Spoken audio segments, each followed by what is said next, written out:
Hola a todos, mi nombre es Lorena, soy venezolana y vivo en Sao Paulo hace ya 5 años, en Brasil. Bueno, primero que nada quiero darle muchísimas gracias a Dios por permitirme participar de esta Pascua online que nos ha tocado vivir de una forma tan peculiar desde nuestras casas y bueno, yo meditaba en mi oración, comenzaba meditando la cita de Isaías 50, del 4 al versículo 9, y creo que ya comenzaba desde inicio como marcando un poco qué quiere Dios un poco con esta Pascua, con esta preparación de la Pascua, ¿no? Ya mañana comienza, hoy miércoles santo en esta día pre de la Pascua. Y la invitación que Dios me hacía desde esta cita es a entrar en su escuela de discípulos, ¿no? Entrar en su escuela de discipulado. La cita comienza así: el Señor me ha concedido el poder hablar como su discípulo. Y yo le preguntaba a Jesús, ¿qué significa ser tu discípulo? ¿No? ¿Qué significa estar en esa escuela de discipulado? Y investigaba un poco, me ayudaba a entender que la palabra discípulo viene del latín dicere, que significa aprender. ¿Y aprender qué? ¿No? Entonces yo ya le preguntaba a Jesús, bueno, discípulo, me decía Jesús, significa alguien que tiene un maestro, que tiene un corazón dispuesto a escucharle y a obedecerle. Aprender significa que uno se deja enseñar por alguien, ¿no? Y ese alguien pues también me ayudaba a entender que esa palabra discípulo, la raíz de la palabra, también sugiere que la palabra disciplina viene de la misma raíz, ¿no? Y bueno, disciplina, vamos a ver, que yo entendía también muy necesario para entrar y participar de esta escuela de Jesús, ¿no? Ser discípulo de Jesús es recibir el poder, hablar como su discípulo. O sea, ¿qué significa hablar como su discípulo? Significa hablar como todos estamos acá hablando en esta Pascua online, no porque sepamos ya todo, no porque seamos maestros, sino porque somos discípulos, somos alumnos, estamos aprendiendo. Y ya me hacía la primera llamada a la humildad, o sea, reconocer que si estamos en esta escuela es porque no sabemos, porque necesitamos aprender algo. Y yo creo que el primer paso para poder entrar a una escuela es reconocer, hay algo ahí que yo no sé y quiero aprender, ¿no? Creo que esta situación que estamos viviendo, ¿no? De pues, epidemia, de pandemia para muchos, ha dejado en evidencia que realmente hay muchas cosas que necesitamos aprender. Para mí la primera era, bueno, Señor, cómo vivir esta crisis, cómo vivir esta situación de aislamiento, cómo vivir a veces momentos de soledad o momentos de cansancio, momentos de aburrimiento. ¿Cómo vivirnos esta crisis sin perder la fe? O sea, ¿cómo vivirme esta crisis sin perder la esperanza? ¿O cómo vivirlo desde tu mirada, maestro? ¿No? Yo le preguntaba eso a Jesús. Luego en la cita dice poder hablar como su discípulo. ¿Qué significa eso? Más adelante dice, ha puesto sus palabras en nuestra boca para fortalecer al que está aburrido. Otra Biblia que yo leía decía, para saber hablar palabras al que está cansado. Y creo que esos son los dos escenarios que más me he conseguido en esta situación, en estas 2, 3 semanas que llevamos, ¿no? Aislados. Y primero hablo con muchas personas que al final del día tú le preguntas, ¿qué hiciste hoy? Y la gente te dice, mira, no hice nada, o sea, perdí el tiempo, me puse a ver películas, me puse a ver series, no hice nada, o sea, aburrido, no sé qué hacer, no tengo nada que hacer, ¿no? Y la gente busca qué hacer y se pone a limpiar y se pone, bueno, algo. Pero el aburrimiento, o sea, ¿qué hacer en este tiempo que parece que ahora nos sobra tanto tiempo? Yo decía, ¿cuántas veces yo decía, no hago esto, no hago aquello porque es que no me da tiempo? Y ahora es el momento de decir, bueno, ahora me toca inventarme otra excusa porque esa ya no me sirve, o sea, el tiempo lo tengo para quien está en casa sin hacer nada. Y ahí entraba la palabra disciplina, o sea, el maestro diciéndome, bueno, Lorena, si estás en una escuela, cuando uno está en una escuela uno no pierde tiempo, o sea, una clase tras otra, uno tiene máximo dos, qué sé yo, un receso, 10, 15 minutos para ir, tomar agua, café, volver y ya, y uno sigue la próxima clase, o sea, uno no pierde tiempo, hay una rutina, hay unos horarios. Y Dios me invitaba un poco a organizar también este tiempo con Él, eh, con una cierta disciplina, con ciertos horarios, porque me encontraba que a veces sí entro en esa, a veces inercia, a veces esa pereza, a veces aburrimiento. Pero al mismo tiempo hay gente cansada. Y yo hablaba esta semana con alguien del trabajo, con una chica que tiene 3 niños, uno de 9 y dos bebés de 3 años, gemelos. Y ella me decía y me dejaba impactada lo que ella me decía. Ella me decía, Lorena, hay días en los que yo en la noche siento que no me dio tiempo ni de bañarme. O sea, imagínense esa correría, ese estrés que esa persona puede estar viviendo porque le toca trabajar en casa, pero al mismo tiempo atender a 3 niños pequeños y la comida y la cocina y el esposo y la casa y limpiar. Son muchas cosas, o sea, no da tiempo para multiplicarse tanto, ¿no? Y hacer tantas cosas. Entonces, bueno, Dios dice, yo pongo palabras en tu boca para hablarles a estas personas en este momento de aislamiento, que están aburridas o están cansadas. ¿Qué decirle a una persona en una situación así?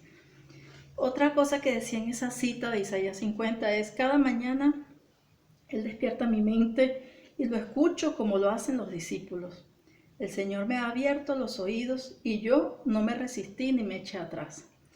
O sea, Él es un maestro que viene a enseñarnos, pero no teoría. A veces yo me pongo a pensar, en la escuela uno aprendía tantas cosas inútiles que ahora de adultos tú piensas que no me sirvió de nada. O sea, ¿para qué aprendí eso? Me aprendí un montón de cosas de memoria que hoy día uno dice no las necesito. O sea, no hacía falta, podía gastar ese tiempo en otra cosa. Eso no viene a enseñarnos cosas así. Dios viene a despertar. O sea, es una escuela donde Él viene a despertar nuestra mente. Y me gustaba porque me recordaba una frase que leía en un texto en estos días de un filósofo, de un autor brasileño, que dice, la frase dice así, el animal cuando está satisfecho duerme. Y me gusta mucho porque está hablando Dios aquí de que viene a despertar nuestra mente que tal vez está dormida porque estaba satisfecha, porque estaba cómoda, o sea, nos estábamos viviendo tal vez en una cierta comodidad que nos tenía dormidos. Y yo decía, bueno, Señor, ¿de qué sueños vienes a despertarnos? Y en ese mismo texto, ese autor decía 3 cosas que yo sentía que Dios me recordaba para hablarme de los 3 sueños, o de los 3, sí, esas 3 formas que nos ha dormido la sociedad, tal vez la vida, en fin, lo que vivimos. Y la primera era de la redundancia afectiva. Y yo siento, y para ustedes también me imagino la experiencia de estos días, estar encerrado en una casa, a veces pequeña, ojalá para los que tienen la dicha de que sea grande, pero cuando es pequeña, 3, 4, 5 personas en un espacio, un apartamento pequeño, ¿cómo convivir? ¿Cómo renovar lazos con esas personas con las que vivo, pero a lo mejor el día a día yo ni las veía? Llegaba en la noche y ya estaban durmiendo, me iba en la mañana y estaban durmiendo y uno no tenía convivencia y ahora estamos en casa todos los días teniendo que convivir, dejando de vivir esos lazos afectivos que teníamos tan pobres, tan insignificantes o tan superficiales. Es un despertar a la afectividad real, sincera, verdadera. ¿Cómo vivirla desde Dios, no? ¿Cómo renovar eso en este momento de aislamiento? Otro despertar que me ayudaba en este texto a entender decía indigencia intelectual. Es fuerte esa palabra, no indigencia, o sea, es pobreza. Somos a veces indigentes intelectualmente hablando, a veces no nos da tiempo leer un libro, no nos da tiempo de estudiar, de hacer un curso. Y este tiempo a lo mejor para el que está aburrido, pues yo he visto que un montón de sites, de páginas web, liberaron un montón de cursos y la gente pues los está aprovechando para hacer. Yo ya he hecho varios que me han dejado así, wow, o sea, qué bien poder tener tiempo para hacer este tipo de cursos y aprender cosas nuevas, ¿no? Que también nos desarrolla, porque este maestro, Jesús, no es un maestro solo para la Biblia, no es solo un maestro para cosas que podamos tal vez limitar a cosas religiosas o espirituales, no, yo siento que es el maestro para la vida, es para todos, o sea, Jesús viene a exigirnos para enseñarnos a vivir, que en fin engloba todo. Y la última decía monotonía, a despertarnos de la monotonía existencial. Y yo me quedaba en esa, o sea, ¿qué significa monotonía existencial? Significa que en el día a día pues nos vivimos en automático, uno se vive haciendo 1000 cosas al mismo tiempo, siempre uno como con la sensación de que va tarde, de que va estresado, como aquel cuento del conejo que le pregunta ¿dónde vas? No sé, pero voy tarde, o sea, a veces nos vivimos así y se nos olvida por qué estamos haciendo lo que hacemos. Y yo siento que esa monotonía existencial es eso, se nos olvida por qué vivimos, por qué estamos vivos, por qué existimos, ¿no? Y es porque exactamente estamos en esa comodidad. Y este maestro me gustaba porque me decía, Lorena, yo nunca voy a ser el maestro que te diga, listo, ya te graduaste, toma tu diploma, ya te puedes ir de la escuela, estás lista. No, o sea, Dios viene siempre a decirnos, a cada día vernos con esa mirada de esperanza y decir, tú puedes llegar a ser mejor. O sea, todos los días Dios nos actualiza, como la nueva versión del Windows, ¿sabes? Así todos los días versión nueva de Lorena. O sea, todos los días tienes la posibilidad de ser mejor, yo todos los días te voy a despertar, te voy a incomodar para que cambies, para que mejores en algo. Y un maestro así me animaba, realmente me entusiasmaba pensar, estoy en una escuela que me va a exigir, que me va a exigir y no me va a dejar que me acomode. Pero al mismo tiempo, cuando uno está en una escuela, pues no sé si a ustedes les ha pasado esa experiencia, cuando uno tiene un profesor que empieza a decir cosas que uno no le cree, o sea, de repente el profesor hace la clase de una manera que uno empieza a desconfiar. ¿Será que este profesor sabe lo que está hablando? Cuando uno siente que el profesor no domina el asunto o se pierde y uno dice, ay, uno desconfía y piensa, este profesor no me va a enseñar nada, estoy perdiendo mi plata aquí, estoy perdiendo mi tiempo, y uno empieza a desconfiar. Y aquí me ayudaba porque este maestro nos exige confianza. O sea, un maestro que dice, confía en que lo que yo te voy a enseñar es lo real, es la verdad, es lo que te conviene. Y aquí entra pues un ejemplo de discípulo que nos trae la liturgia de hoy, que es Mateo 26 del 14 al 25, que es Judas. Entonces relata en esa lectura, un poquito antes del versículo 14 yo leía como para entrar en el contexto. Me ayudaba mucho porque decía que, bueno, Jesús estaba en la casa de algún discípulo, cenando, y llega una mujer, pues todos debemos conocer este pasaje de la Biblia, llega una mujer y se lanza a sus pies y gasta y dice en la cita, le voy a leer tal cual, derramó un perfume muy caro en los pies de Jesús. Y ahí todo el mundo empezó a reclamar, o sea, todo el mundo empezó a protestar. Y la cita de Juan 12, del 1 al 6, dice que quien protestó fue Judas Iscariote, quien lo entrega, ¿no? Quien lo acaba traicionando. Entonces más o menos el diálogo fue así, Judas diciendo, ese perfume podría haberse vendido muy caro para ayudar a los pobres. Pero Jesús responde, ¿por qué molestan a esta mujer? Lo que ha hecho es una obra muy buena, siempre tiene a los pobres con ustedes, pero a mí no siempre me tendrán. Ella preparó mi cuerpo para mi entierro. O sea, en resumen, hubo un encontronazo, hubo un conflicto, una medio discusión entre Judas y Jesús delante de todo el mundo. Y me empezó a llamar la atención y a entender, bueno, cómo era Judas como discípulo. ¿Por qué Judas, que vivió todo lo que vivió, al igual que los otros 11, los milagros, los sermones, en la barca cuando casi se hunden, Judas también estaba, o sea, él vivió todo lo que vivieron los demás? ¿Por qué Judas es diferente? ¿Por qué a Judas parece que Jesús no lo tocó igual que a los demás? Y eso me comenzaba a cuestionar, ¿no? Y yo decía, bueno, Judas, como dice en esta cita de Isaías 50, él sí se resistió y él se echó para atrás. O sea, en este momento, después de este conflicto, Judas decide traicionar a Jesús y va y le ofrece a los maestros de la ley, a los sacerdotes, que les puede entregar a Jesús al final por 30 monedas de plata, ¿no? O sea, yo decía, qué fuerte. O sea, un Judas que después de esto tiene un orgullo, un ego herido, y por causa de esa tal vez humillación, porque se cerró y no quiso comprender quién era Jesús o no aceptaba los métodos de Jesús, no dejó que Jesús le transformase la vida, no dejó que Jesús le tocase. Y en Juan 12 me gustaba ver que Juan no se guardaba nada y dice así, realmente Judas no dijo esto de los pobres porque le importasen los pobres, sino porque Judas era el responsable de la bolsa común, del dinero del grupo. Y Judas era un ladrón, él robaba el dinero del grupo, o sea, Juan sí lo dice, o sea, Judas era un corrupto. O sea, vamos a ubicarnos, Jesús está a punto de entregar la vida, mañana comienza la Pascua, y un día antes Judas lo traiciona, pelea con él delante de la gente y va y ofrece entregarlo. Yo me imaginaba así, o sea, Judas ya llevaba casi unos 3 años de convivencia con Jesús, y yo decía, ¿por qué Judas continuaba en la escuela de Jesús? ¿Por qué Judas continuaba insistiendo en ser discípulo si no estaba cambiando, si no estaba dejando que Jesús le tocase? ¿Por qué intereses, qué intenciones tenía Judas para estar ahí? Y tal vez aquí la pregunta que les invito a hacernos es, ¿por qué tú quieres ser discípulo de Jesús? ¿Por qué tú quieres hacer esta jornada de Pascua con Verbum Dei? ¿Qué intereses, qué intenciones te mueven? Yo he recibido un montón de cosas estos días por el aislamiento, mucha gente está lidiando con crisis de ansiedad, de miedo, de desesperación, en fin, mil cosas.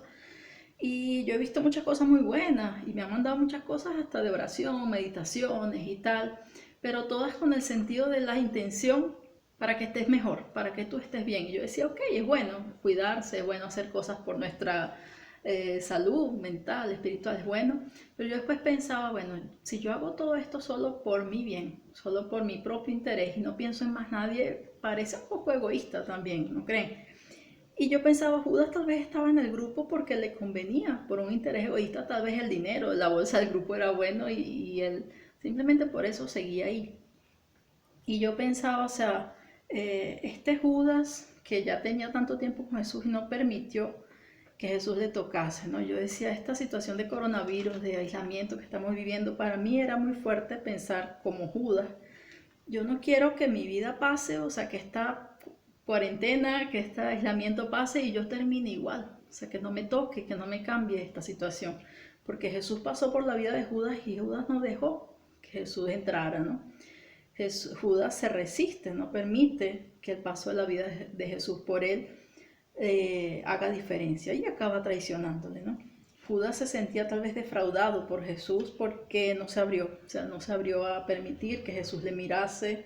Y el ego de Judas pues quería que en el fondo Jesús se adaptara a su manera de pensar, se adaptara a su forma de ver la vida, ¿no? A mí me impactaba y ya medio que terminando, al final en esa cita de Mateo 14, de Mateo 26 en adelante, dice que Jesús durante la cena abre su corazón y dice con mucha tristeza, uno de ustedes me va a traicionar. Y él no dice quién, ¿no? Él dice, uno de ustedes me va a traicionar. Y yo sentía a un Jesús como, te voy a dar una última oportunidad para que te arrepientas, Judas, porque tú eres uno de mis discípulos. O sea, Jesús lo ve todavía como uno de sus discípulos. Y dice, el que me va a entregar, porque empiezan a preguntarle, ¿quién? El que me va a entregar es uno que moja su pan conmigo en el plato. O sea, comparte el pan conmigo, es uno de mis compañeros. Yo creo que para Jesús existía un dolor muy grande y no debe existir un dolor mayor que sentir que quien te traiciona es quien ha compartido el pan contigo. Alguien en quien tú confiaste, alguien que fue íntimo, alguien que fue cercano, no era un desconocido, no era un extraño. Y yo decía, pero ¿por qué? ¿No? Judas no confió en Jesús. Se resistió a su mensaje, a su amor, se resistió y no se dejó tocar por el amor.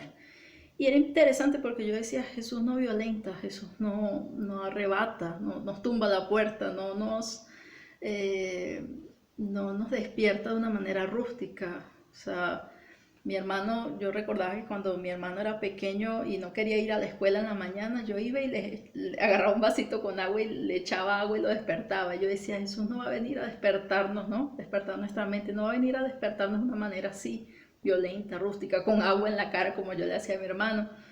Jesús es delicado, Jesús es respetuoso, es un caballero. Y ahí de esa manera tan dulce, tan cariñosa y tan amable y tan amorosa, intentando que Judas todavía se arrepienta, pero sin exponerlo, sin hacerlo quedar mal, sin decirle, mira tú, no sé qué, no. Pero Judas no desiste y continúa con su plan, ¿no? Jesús viene a despertarnos. Y yo sentía que para terminar, pues, esta invitación de que Judas nos trae, es que imagínense, Judas, discípulo de Jesús, casi 3 años con él en esa escuela, pero yo veía que Judas, había una parte de él que le escondía de Jesús, había una parte de él que no dejaba que Jesús mirase, que Jesús tocase, que Jesús reconciliase, perdonase. Esa parte de él falsa era una vida doble la que Judas llevaba, discípulo, pero al mismo tiempo ladrón. Eso como que no combina.